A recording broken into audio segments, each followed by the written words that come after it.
Hey, so I'm in the middle of editing this video right now. I just wanted to say a couple quick things before we start. First things first, thank you so much for the support on my last TikTok where I did the review of my scooter. Got 900 views in almost like 2 days. That's amazing. First thing you're probably gonna notice about this video is that it is very old. I filmed it back in August, I think. My thing is I'm trying to go in chronological order, so I'm just gonna keep doing that. I'm also working on another video right now, which will be on Patreon as well, hopefully either tonight or tomorrow. So make sure to check out the Patreon because I'm actually gonna start making, legit content for that very soon. I'll get more into that in another video. Also, as for movie information, everything is going smoothly.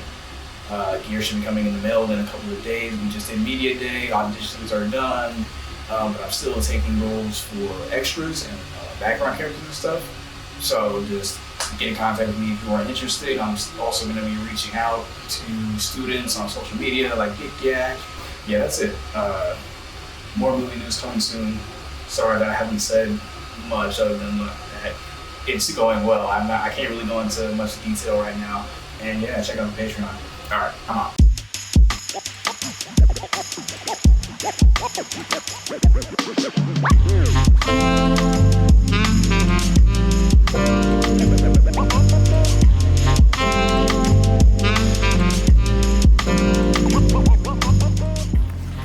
All right, so right now it is 2:52. I'm gonna be in here till about 5 because I gotta go to the first meeting for the film club of this year. But until then, I wanna do 2 things. I wanna put some more work into the storyboard today, and I wanna tell you about 10 things that I've learned from writing 2 scripts in the past year.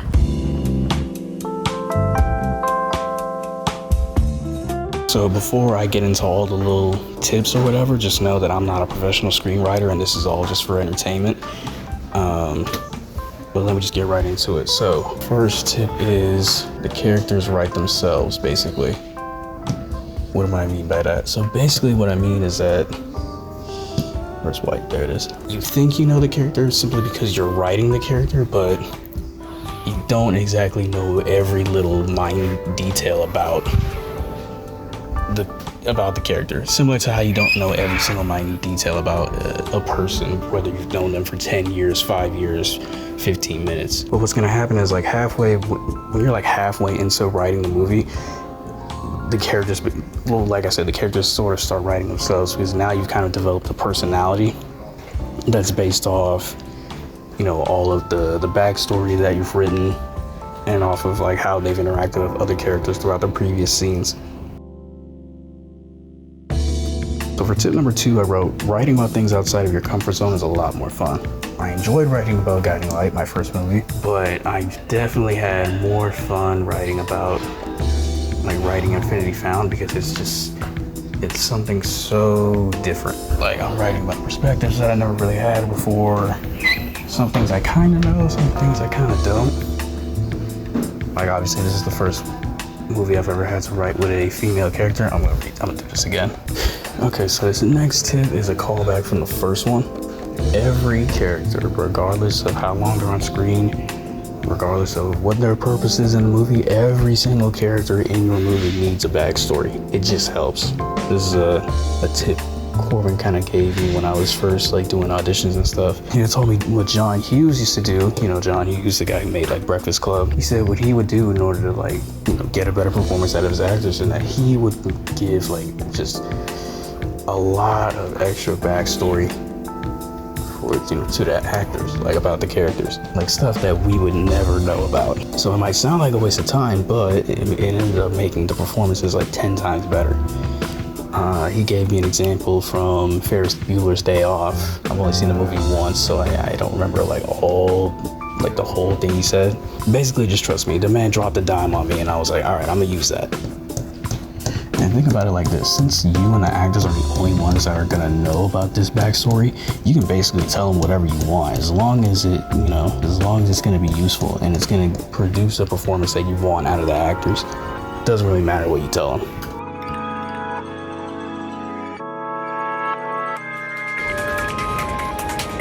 So I got about less than 30 minutes to cover the other 7 tips, so I'm gonna go a little rapid fire. Tip number 4, criticism.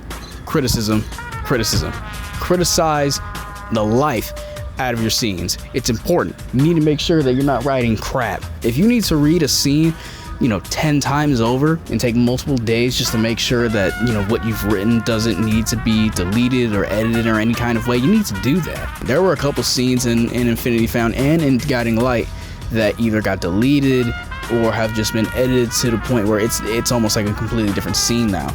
Let's just only use Guiding Light right now for an example, since that movie already exists. It took me a long time to figure out what exactly I was gonna say to the son in order for my anger to be justified, right? Or in order for the main character's anger to be justified. What exactly is he angry about, and why is it the son's fault, and why does he feel like why is he so mad that he needs to yell at the son and try to leave the sun realm before he's even healed? Why does he try to force himself to leave? Once I was able to answer all of those questions, then I thought the scene made sense and I kept it in. Tip number 5, talk like a human being. Make the dialogue actually sound like something a person would say in real life. But I'll tell you something, I was proud to be Johnny Soprano's kid. When he beat the shit out of that guy, I went to the class, I told him how tough my father was. Do you think that's how your son feels about you? Yeah, probably. And I'm glad. I'm glad if he's proud of me. But that's the bind I'm in, because I don't want him to be like me. Oh my God. Oh, hell no, man. What the fuck, man? I'm out. Fucking ass just fucking stomp. I'm not watching this. I'll fucking Look! All right, so for the next tip, I didn't really like the recording I did. I basically just went on a very, bad ramble about, structure and stories and how, little details don't really matter if you don't really understand what your plot is. So focus on plot first and getting the overall point of a scene across before you start worrying about little stuff. That's basically what I said.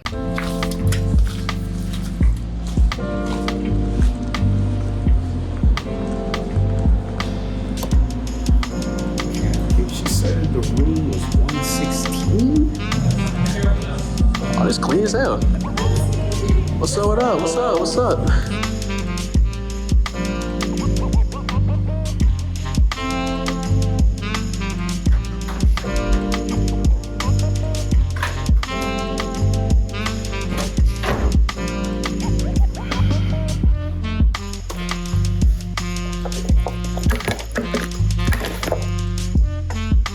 Synchronize with the audio. Let's get back into those tips.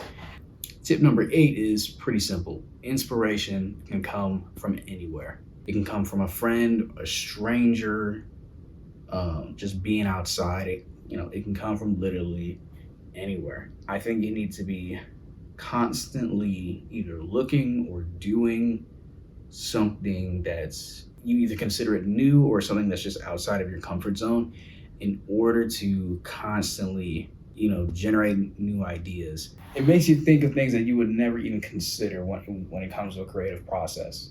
You think of a completely different angle. Embrace everything that comes to you. Say yes more, and you might find something that'll inspire you that you never would have considered. And now we're down to the last 2, steps 9 and 10, which they're kind of the same thing.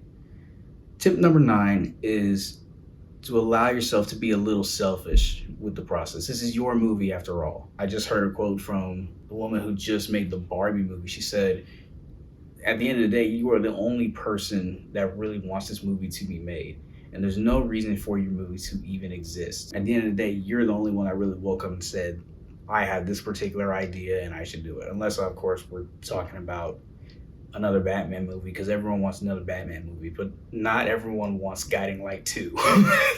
You see what I'm saying? Shit, I don't even want to make it right now, if I'm being completely honest with you. And lastly, like I said, this is basically the same thing. Write whenever you feel like writing. That's really it. If you don't feel like writing in the morning, don't write in the morning. If you get the urge to finally get something down at 2 o'clock in the morning, and it's destined to me, go start writing at 2 o'clock in the morning if that's just what you feel like doing. I've literally stopped in the middle of my tracks because I've thought to myself, oh, I know how to finish this scene. So I'll pull out my phone and I'll just start writing this. I got Google Docs on my phone. This is back in, of course, I'm talking more so about Guiding Light. If you get an idea and you're the type to forget things very quickly, make it a habit to just start stopping and just writing it down immediately, because it will save you so much time and you're going to be so much happier with yourself when you look back at your notes app and you see, oh my God, I actually wrote it down, and it's not going to be another one of those 10,000 ideas I've had that is just gone in the ether and I will never think about it again, and nothing will ever bring out that idea in me ever again. It's just gone. I don't know what it is anymore. That's the worst feeling to have. Anyway, it's been a long day. I was recording this all day. I did the storyboard, went to the film club, our first meeting, which was great. We watched Heathers. Pretty good movie. All right, I'm out of here. More announcements soon for Infinity Found. Stay tuned. Follow me on Instagram. Follow me on TikTok. Follow me on Snapchat if you want. I'm probably not going to put that in there. And of course, subscribe, like the video. I'm out. I'm going to bed.